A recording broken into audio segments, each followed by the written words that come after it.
Hey guys, Pastor AJ here. Welcome to week 2 of our sermon series, The Future is Bright. Now, really quickly, let me give you an update. As I'm sure you guys are anxiously waiting to hear if baby Austin is here or not, let me tell you, he is not. Unfortunately, he has not made his way here, but he will be here by Friday or Saturday at the latest. So there's a quick update for me and Ashley, just giving you an update on what's going on in our lives. So let's jump in to tonight's message.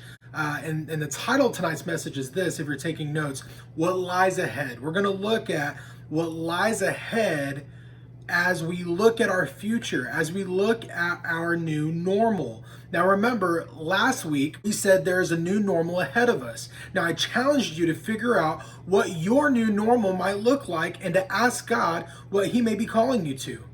Tonight we're going to take a look about how godly leaders are to act as we enter into our new normal. Now, let me ask you a question. Have you ever had to be bold when the people around you were afraid, or when the people around you were unsure of the circumstances going on? That was a moment that I found myself in when I first got married. You see, when Ashley and I first got married, I become a husband, I become the leader of the home. And we'd been married for about 2 years, and we had just moved into our home, and we were getting ready to actually leave for vacation to Seattle, Washington, to see her family, when a storm came here into town. And so we're watching the news, we're waiting to see what's going on.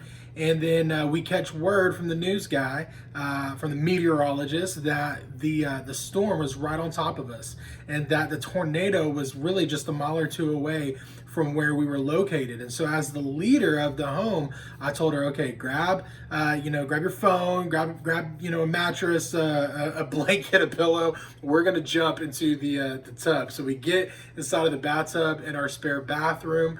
And she was not okay. She was kind of panicky a little bit about the scenario at hand. And I had to play it calm and collected in the midst of that storm and tell her, hey, everything's going to be fine. We're good. Like, we've got, lots of blankets covering up. Look like we're, going to be suffocated. But we had all the things that we were told to have, and we were inside that bathtub. And I kept telling her, it's going to be okay. It's going to be okay. Sometimes in our lives, we're called to be bold and to step up in moments that may scare people around us. Now, tonight, we're going to look at a passage that many of us have looked at before when we've read this story of Jesus walking on water.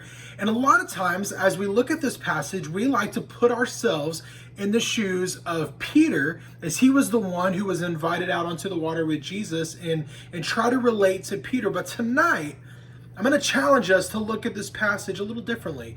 I'm going to challenge us to look at this passage through the scope of what it looks like to be Jesus today to people and to the scenarios and the storms around us. So let's take a look when it comes to godly leadership, when it comes to us looking at what lies ahead. Let's take a look on how Jesus shows godly leadership. Now, real quick, the context behind the story in which we're getting ready to read. If we look at Matthew chapter 14, it begins with an awfully sad story. We actually see John the Baptist get his head cut off. That's right. It sounds wild, but it's true. John the Baptist actually gets beheaded at the beginning of this chapter, and we're told that the disciples of John the Baptist would then they took his body and they buried him, and then they went and told Jesus. And so Jesus finds out about this loss, this tragedy in his family. If you don't remember, John the Baptist is actually Jesus' second cousin. So if it's not just the man that prepared the way of the Lord, it's also his family. And so he finds out about the loss, the death, the horrific death of his family. So he himself is going through probably an emotional storm. Yes, Jesus lived a perfect life, but Jesus was 100% God and 100% human. He still felt, that sorrow that comes with that. Now, with that being said, we see that happen. And so Jesus was going to go be alone. And so he gets in a boat and he goes to be to his secluded place, but people find out that where he was going to be. And so they go and they rush him, and he sees them there. And instead of Jesus getting frustrated, say, hey, I've lost somebody, I need to go spend some of my own time by myself. Instead, he looks at them and he has compassion and he says, Okay, come, let me heal your sick. And then the disciples say, hey, send them away. We don't have any food. And then Jesus goes on to perform the miracle of feeding the 5,000. And then finally, when it's all said and done, Jesus goes to get rest. Now, let me ask you a question. What would you say if I asked you, what do you do to rest?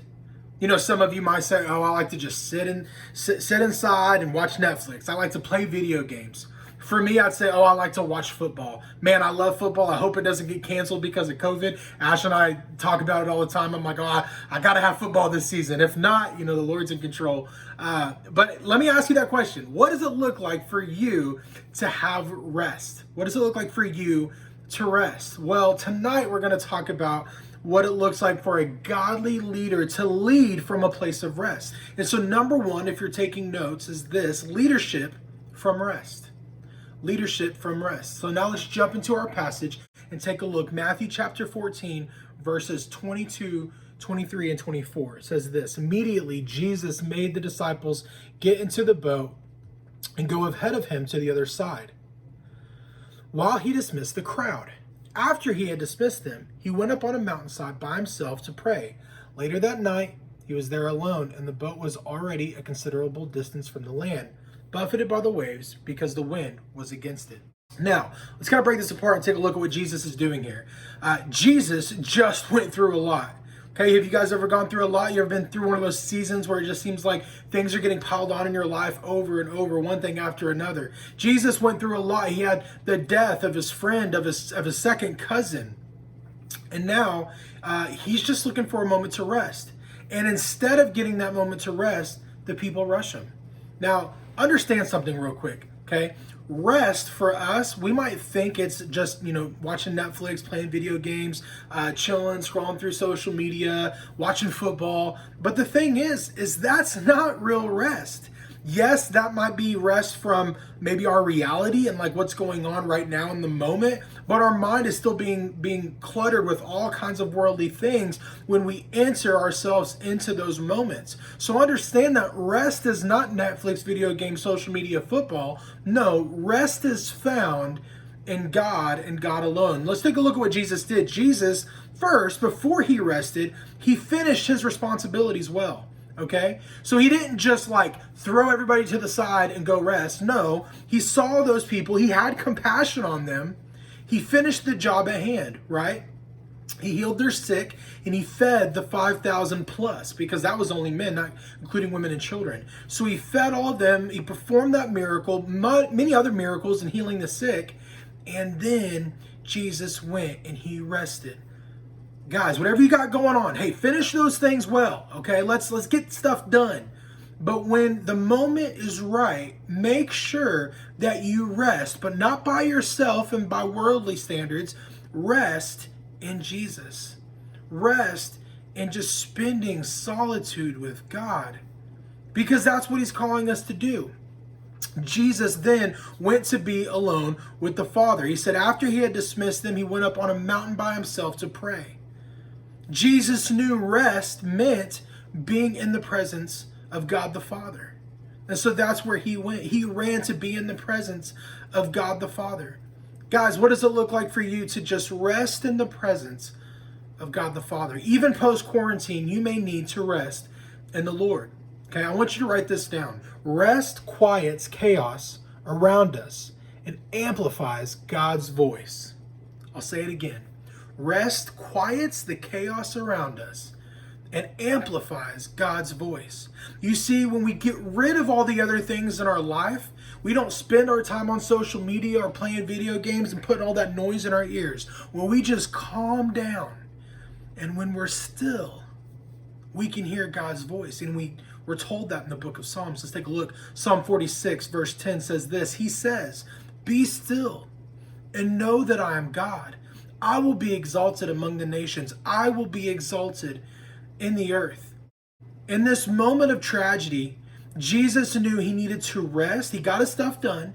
And then he spent time with the Lord, resting in the Lord, knowing that he has a plan to execute, he himself, and that God the Father was going to be exalted in all things, even in the midst of tragedy.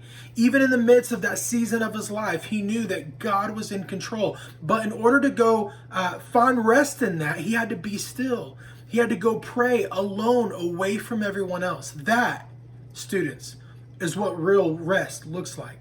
So do you need that? Number 2, leadership that builds faith. Okay, next thing that we're going to see is leadership that builds faith. As Jesus looks ahead, he looks out and he sees the storm that's coming in. Verse 23 tells us, later that night he was there alone, and the boat was already considerable distance from the land, and it was being buffeted by the waves because the wind was against it. Jesus looked ahead and he saw that a storm was coming. But Jesus is about to reach out with his disciples, and he's about to lead in a way that builds the faith of the disciples. Let's take a look at our passage here, verses 25 through 29. It says this: Shortly before dawn, Jesus went out to them, walking on the lake. When the disciples saw him walking on the lake, they were terrified. Shortly before dawn, Jesus went out to them, walking on the lake. When the disciples saw him walking on the lake, they were terrified. "It's a ghost," they said, and cried out in fear. But Jesus immediately said to them, "Take courage, it is I, don't be afraid." "Lord, if it's you," Peter replied, "tell me to come to you." Verse 29, "Come," he said. Then Peter got out of the boat, walked on the water, and came toward Jesus.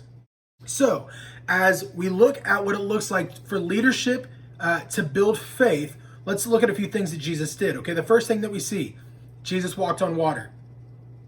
Well, not a whole lot to add to that, all right? And not a whole lot of us are going to be walking on water anytime soon, okay? I'm not saying it's completely impossible. I'm just saying Jesus did it. We see that Peter's going to do it, and not a lot of people have done it since then, right?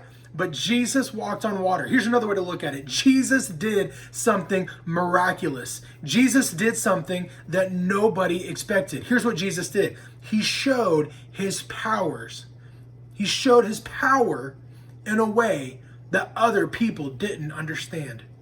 By walking on water and going into the presence of the disciples, he is showing his power in a way that they didn't understand. Because at first, we actually see they're a little freaked out by it, right? They say, "It's a ghost." Like, they freak out. They freak out. And Jesus says, "Fear not, take courage, it is I, don't be afraid."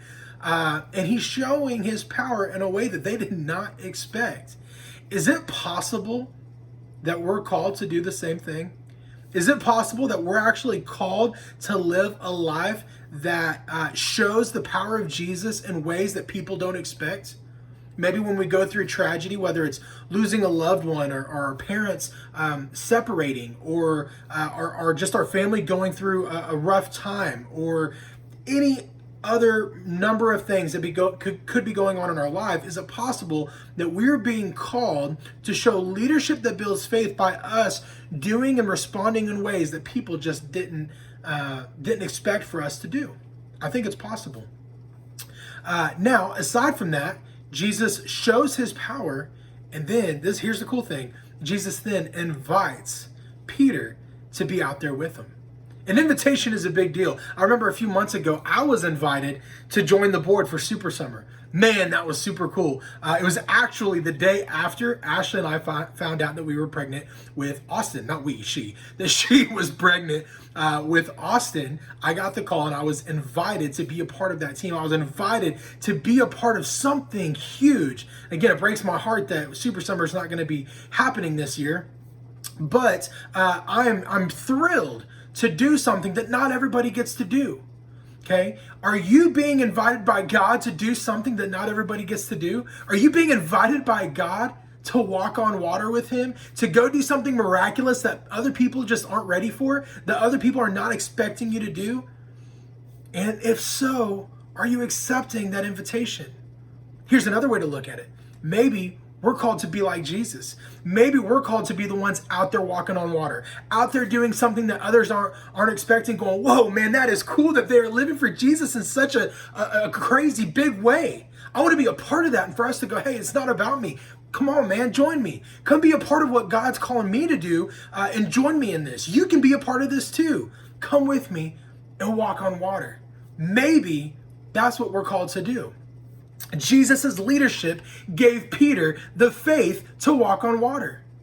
Jesus' leadership gave Peter the faith to walk on water. What does your leadership and the people in your lives, what does your leadership do for others? Especially when it comes to their walk with Jesus. Does it empower their walk with Jesus? Does it make them want to shy away from their walk with Jesus? What does it look like for the way that you live your life and your leadership and the people that God has placed you around? What does your leadership do for others' faith? Does it build them up? Because I think that's what we're called to. I think that's what we're called to. Let me ask you this question. Whose leadership in your life has inspired you to grow your faith? Who's that person? Now, for me, it's Pastor Nick. Okay, he's been pouring into my life for years now. And let me tell you something, okay? Nick has inspired me in my faith to walk more bold, to have faith in Jesus, to have faith in the way that I'm supposed to live out. But here's another thing that his leadership has done in my life. His leadership has comforted me in my life. There are moments in my life where I've gone through storms. I've gone through really, really hard things. And I've gone to Pastor Nick, and he has poured into me in a way that comforted me, in a way that reminded me of the grace and the mercy of Jesus, and that I didn't have to be torn down by the storms going on, but rather I could be the one that could be responding differently in the moments of tragedy. Nick's leadership in my life has actually comforted me, which brings us to number 3. Write this down. Leadership that comforts. So in the way that God has called you to lead others, do you find yourself having compassion like Jesus did it when he wanted to go rest, when he wanted to go mourn, and people entered his life? He was able to show them compassion, and he was able to comfort them. So in the same way, guys, does your leadership style not just build people up in their faith, but also comfort them? Because I think that that's what we're called to do. Let's take a look at what Jesus does with Peter and the boys. But when he saw the wind, he was afraid and beginning to sink, cried out, "Lord, save me." Immediately, Jesus reached out his hand and caught him. "You of little faith," he said, "why did you doubt?" And when they climbed into the boat, the wind died down. Then those who were in the boat worshiped him, saying, "Truly, you are the Son of God." We may be called to have faith when others doubt. Understand that. We may be called to have faith when others doubt. We may be called to be the ones that are bold, maybe the only ones to take that step of faith and to step out on the water. And if so, it's those acts of trusting Jesus that won't only just bring us comfort, but it's in our actions that are going to comfort others as well. It's in our actions that will comfort them as well. But remember, regardless of the outcome of whatever it is that we're going to step into, we've got to trust God no matter what. It reminds me of the story in the book of Daniel. We've looked at this here recently multiple times in our devotion and in Sunday school a few months ago. That the story of Shadrach, Meshach, and Abednego, or Hananiah, Mishael, Azariah, as we know are their original names. They would not bow down to the giant gold bunny, right? They would not bow down to that statue that King Neb built. And here's what they said when King Neb said, you better give in to what I want you to do or else. Here's what they say. Let's take a look. It says this. Daniel 3:16-18. Shadrach, Meshach, and Abednego replied to him, "King Nebuchadnezzar, we do not need to defend ourselves before you in this matter. If we are thrown into the blazing furnace, the God we serve is able to deliver us from it and will deliver us from your majesty's hand. But even if he does not, we want you to know, your majesty, that we will not serve your gods or worship the image of gold that you had set up." They know that they can be comforted in their faith in Jesus and for them and their faith in the Lord, regardless of how. These guys knew that they can be comforted and they can be empowered to live out a radical life for God, regardless of how their circumstance played out. And that same thing goes for us. We are called sometimes, guys, to walk on water. And sometimes we're going to step out, we may sink a little bit. Sometimes we step out, we may go straight down. And sometimes we may step out and we see big things happening that we never expected to happen. Or maybe we're the ones that are saying to others, hey, come on, God's got us. Regardless of how this turns out, God has us taken care of. We are to stand bold, holding on to the promises of God. Our leadership can show people who God really is. Our leadership can show people who God really is. When we have faith in the middle of the storm, when we have faith and say, hey, regardless of how this turns out, I trust in the Lord. I trust in God. I'm stepping out of this boat, or I'm inviting you to come be a part of what God's doing here. We can live lives that will push people to have bigger faith and also comfort people in their faith with God the Father. Hear me when I say this. Write it down. Sometimes we are called to step out of the boat, but sometimes we're called to invite others to get out of the boat with us. So students, as you look ahead, as you look at what lies ahead for your future, let me tell you, it's bright. God's got some big things in store for you. But which one are you? Are you just going to wait around and wait for God or somebody else to invite you to something big? Or has God already called you to something big? Is God empowering you to go live out a bold and radical faith? And if so, are you keeping that to yourself? Or just maybe, are you the person that God wants to say, hey, come on, come be a part of this. Come look at what God's doing in my life. Come look at the way he's using me. I want you to be a part of what we're doing here. Maybe God's calling you to bring others out of the boat as well. Students, as you leave here tonight, let me encourage you. Keep your eyes fixed on Jesus. Don't look at the storm going on around you. Keep your eyes fixed on Jesus, and you won't sink. And students, be Jesus to those around you. Invite them in to what God's doing in your life so they can be a part of something big. Hey, I believe God's still at work with Evergreen students. Don't give up. Don't give in. Hold on. God's got you. Let me pray for us. We'll be done. Jesus, I love you. I thank you for this word. I thank you that these students will live lives that are bold for you, that will empower and comfort others in the midst of what you're doing in their lives. And Lord, any of the students here that maybe just need to stop for a moment and rest, God, I pray that they would do that. We may look at the last 3, 4, 5 months of quarantine and say, oh, I've gotten plenty of rest, but maybe we've had too much stuff cluttering our minds and our ears and our eyes that we've not rested in you. God, show us where we need to be still and be quiet and find rest in you. Jesus, we love you. We pray all this in your son's name. Amen. Hey, I love you guys, and I'll see you later.